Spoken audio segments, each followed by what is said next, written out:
Hello everybody, welcome back to Cloudwings Technology. My name is Bahadur and today this is day 5 of our Kubernetes 0 to Hero course. And today you will learn Kubernetes object and pods, nodes and namespaces.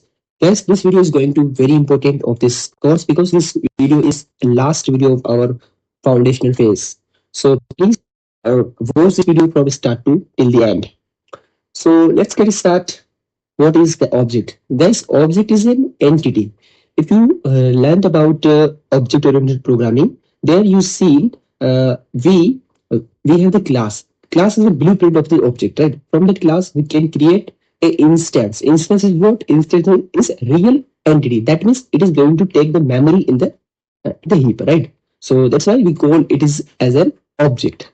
So in Kubernetes, everything we need to create that is an object, right? Like pod, node, namespaces. These are the objects. So some person is having the doubt why, what is object, what is resources, right? So actually the resources, I like resources. When we call resource, that means we are calling that are classes. But when we are calling the object, that means we are going to create the space in the memory that is like an object in Kubernetes, right? So let's understand first. This is pod, right? Pod is what? An object. Also it is resource, but when, right, we can pod is like class is like a resource. But when we create this resource, when we create a object of from this resource, then it will be a real entity and object. Like this is our worker node, guys. First understand, this is our worker node. This is also an object, right? So in this worker node, we are going to create one pod, right? So pod is a smallest building block or unit of the Kubernetes. In the pod, you will run multiple containers, right? In interviewer may ask, a pod can contain multiple containers. Yes, a pod can contain multiple containers. And also interviewer may ask, a worker node, a node can have multiple pods. Yes, this is also possible. A node can have multiple pods and a pod can have multiple containers. Each container is having a real application like node application, Angular application and some database applications. So this is we called as a worker node. Let me call it worker node 1, right? As of now, this is called worker node. And so this is what actually the pod.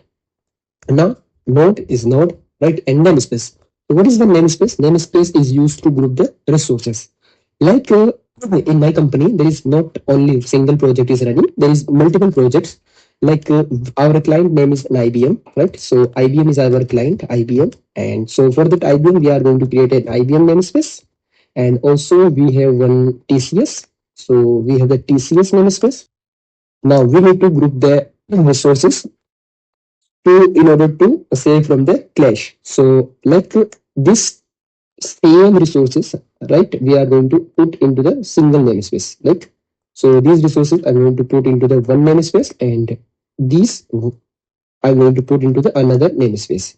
So if I do like so, then I will be able to group the resources and it will save me from the conflict of the resources, right?